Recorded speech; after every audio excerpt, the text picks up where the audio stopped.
Friends, ஒரு வீட்டில் 2 குழந்தைங்க இருந்தால் கேக் கட் பண்ணும்போது நான் தான் கட் பண்ணுவேன், நீ தான் கட் பண்ண கண்டிப்பாக சண்டை போடுவாங்க. அது வழக்கம் தான். ஸோ இந்த கஸ்டமர் பார்த்தீங்கன்னா எப்போவுமே வந்து கேக் ஆர்டர் பண்ணுறாங்கன்னா 2 பசங்களுக்கும் சேர்த்து தான் கேக் ஆர்டர் பண்ணுவாங்க. அதாவது 2 கேக்கும் ஆர்டர் பண்ணுவாங்க. ஸோ ஃபஸ்ட்டு பையனோட பர்த்டேக்கு வந்து 2 கேக் ஆர்டர் பண்ணாங்க. இப்போ செகண்ட் பையனோட பர்த்டேக்கு வந்து 2 கேக் ஆர்டர் பண்ணுறாங்க. ஏன்னா அவங்க கேக் கட் பண்ணும்போது சண்டை போடக்கூடாது அப்படிங்கிறதுக்காக. ஸோ கேக் பார்த்தீங்கன்னா 2 கேக் வந்து 1 kg 2 கேக்ஸ் ஆர்டர் பண்ணியிருந்தாங்க. கலர் மட்டும்தான் டிஃப்ரெண்ட்.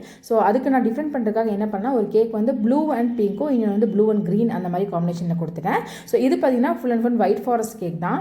ஸோ இது பார்த்தீங்கன்னா ஒரு டாப்பர் இது. ஸோ இது வந்து நம்மக்கிட்ட இப்போ புதுசாக லான்ச் பண்ணியிருக்கோம். இது வந்து நீங்கள் என்ன மாதிரி ஃபோட்டோஸு மெமரிஸ்க்காக நீங்கள் என்னென்ன வேணுமோ இது ஒரு பிளாஸ்டிக் மெட்டீரியல் மாதிரி இருக்கும். ஸோ இது வந்து நீங்கள் யூஸ் பண்ணிவிட்டு அதுக்கப்புறம் வாஷ் பண்ணி ஃப்ரிட்ஜில் பீரோலெலாம் நீங்கள் ஸ்டிக் பண்ணி வச்சுக்கலாம் ஒரு மெமரிக்காக. ஃபைனலாக அந்த 2 டாப்பரும் வந்து கேக் மேலே ப்ளேஸ் பண்ணிவிட்டு அவங்க வந்து காலமாடு தீமில் தான் 2 கேக் கேட்டிருந்தாங்க. ஸோ காலமாடு டாப்பர்ஸ்லாம் வச்சு கேக்கை சூப்பராக டெக்கரேட் பண்ணிக்காத கஸ்டமருக்கும் சென்ட் பண்ணியாச்சு.